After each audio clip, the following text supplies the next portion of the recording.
All right, these are all the chapter mock exams for chapter for section E. No, D. Section D.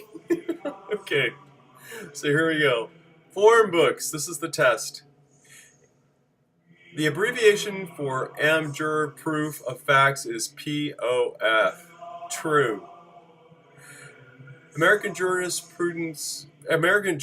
Proof of Facts was originally published by Lawyers Cooperative Publishing Company. True. And even though it is now published by West Publishing, since the original publisher was Lawyers Cooperative, it is part of the Total Client Service Library research system. Isn't that fascinating? The main function of proof of facts is to annotate cases. False. While it may provide commentary that would be considered annotations, the commentary is not regarding a specific case. American Jurist Proof of Facts is a legal encyclopedia. False. American Juror Second and CJS are only national legal encyclopedias. American Juror POF is a form book. Form books such as American Juror Proof of Facts are not typically found on Westlaw or Lexis. False. Law libraries no carry most form books. Answer false.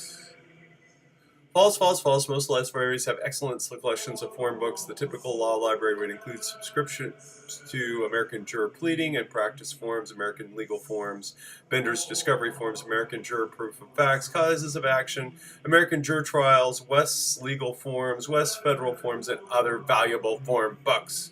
In fact, the law library actually has an advantage over online sources when researching form books.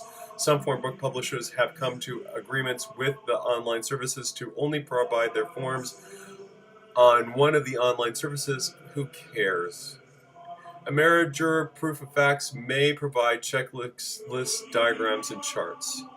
True. Proof of Facts is remarkable in the fact that it provides varied forms of persistence, including charts, diagrams, potential questions for interrogation, and many other tools. No other research book offers such unique assistance. When researching in form books in the law library, such as Proof of Facts, one should start with the general index. True. There are 3 series to Proof of Facts: POF, POF2D, and POF3D, but there is just one general index for all of the series.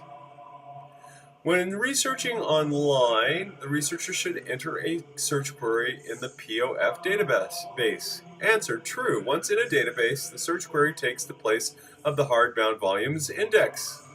Wow, that's pretty obvious. Form books such as Amateur POF are considered secondary authority. True. When using online forms, it is often a good idea to take bits and pieces from different forms as needed.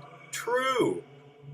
While it is often true that the researcher looks for a complete template, form books often provide simple single paragraphs or even single sentences that are then incorporated into the paralegal's document. For example, if the researcher is only looking for help drafting a claim related to strict liability, that part of the form below might be the only part of the entire form that the paralegal chooses to use.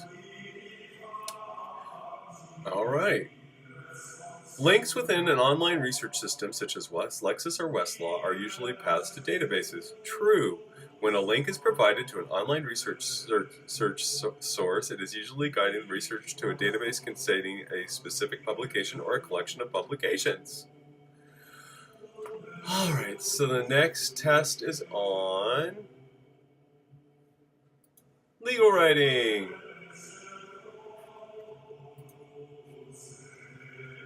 A failure to respond to discovery can result in sanctions. A sanction is a punishment by the court. It can be anything from a fine to losing the right to call a witness. Failure to respond to a request for admission can result in and it's none of the above. If a party fails to respond to a request for admission, that admission may be deemed to have been admitted. Okay. What form of discovery involves oral questioning under oath? It's none of the above. So, oral questioning of a witness under oath during the discovery process is a deposition. Requests for admission are a collection of Statements. Requests for admissions are statements that the other party must either admit or deny. Example. 12. Admit or deny you are the sole occupant of white 200,004 Hummer, North Carolina license plate, blah, blah, blah, blah, blah. What of the following is a form of discovery? Interrogatories. Forms of discovery include interrogatories, requests for admissions, requests for production of inspection of documents, requests for mental and physical examination, and depositions. Which of the following is a form of discovery? Request for admissions off this list. Forms of discovery include, so like the next three questions are all going to be exactly like this, and so just remember, forms of discovery are interrogatories, requests for admission, requests for production of, or inspection of documents, requests for mental or physical examination, and depositions. Which of the following is not an element of a complaint? Well, the answer is all of the above. So here's another one where we're just going to reiterate over and over again. These are the elements of a complaint. Caption, jurisdiction, claims for relief, also called causes of action, addendum clause, also called wherefore clause or prayer for relief, and subscription. Shall I read that again? Elements of a complaint include caption, jurisdiction, claims for relief, which are also called causes of action, addendum clause, also called wherefore clause or prayer for relief, and subscription. Woohoo! All right, and here's the next one. Are you ready? E-discovery. E-discovery stands for electronic discovery. Duh. Which of the following are considered stages of e-discovery? Pre-litigation, requesting, and responding stages. Understanding that e-discovery falls into three stages will help you make more sense of the e-discovery process. For example, the pre-litigation stage involves document and data retention and possibly a litigation hold. The requesting stage is obviously the process of requesting data stored electronically, usually using the request for production and forms that are similar to those provided in the manual. The responding stage involves the party who receives e-discovery requests providing access to the data, usually by hiring a computer forensic specialist. ESI stands for electrically stored information. All right. ESI is a commonly used acronym, so be familiar with it. Protecting data using the pre-litigation stage is called retention or preservation. Once the possibility for litigation exists, a law firm should inform the client that a data retention policy should be implemented. Does the deletion of a file on a computer hard drive permanently remove it? No. Data is not actually deleted. Instead, the data is marked by the computer system in a manner that may eventually be overwritten by new material, but until it is overwritten, it is still on the hard drive. What is the exact copy of a hard drive that includes hidden data called? A hard drive image. A hard drive image is very important. It does more than copying files. It also copies metadata and does not alter the state of the data in any way. Sampling is when both parties agree to view a few documents in order to determine if more extensive e-discovery is warranted. Sampling is an excellent way to avoid unnecessary costs related to e-discovery. The conference that established many of the e-discovery policies used by the courts today is often referred to simply as Sedona. Sedona indicates the founding policies that shape much of e-discovery, such as who should pay, when e-discovery should be implemented, how it fits into the standard discovery process, and how penalties should be implemented for violation of the standards. I'm sorry, I'm chasing some little gnat that's flying across the screen and trying to read at the same time. Spoliation is altering, copying, or even just opening a file corrupts its original state. So the answer is the modification of data after it has been requested during e-discovery, the deletion of requested data or files. Let's ask Hillary Clinton about it. She's spoliated. Spoliation can result in sanctions. The court will likely penalize a party who allows spoliation of data.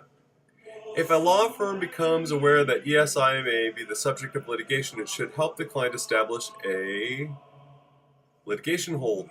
A litigation holds that the client must not even look at data and that the data must be preserved in the exact state as when the litigation hold took place. The most delicate issue is that litigation hold may be assumed to be in effect even prior to formal litigation. If the potential for litigation exists, companies are also expected to retain data as a regular course of business, usually at least 90 days. When requesting e-discovery, it is best to follow the rule of broad retention and narrow discovery. Asking for broad retention helps ensure that unanticipated relevant data is kept in its original state, and narrow discovery means being specific in the request of documents. This also helps to make the e-discovery process less expensive. In other words, request that the party preserve any possible data related to the litigation, then during discovery ask for specific and limited relevant documents. Okay. A paralegal should never help a client to view a copy or delete data. Viewing or copying documents changes them. Duh. And thus, to help a client do so may result in spoliation. Oh, Hillary. Zubalake is a defining e-discovery case involving, among other things, cost-shifting guidelines. Cost-shifting means the determination by the court of who should pay for the expensive process of e-discovery. Woo! All right, that's that. That's the end of section D.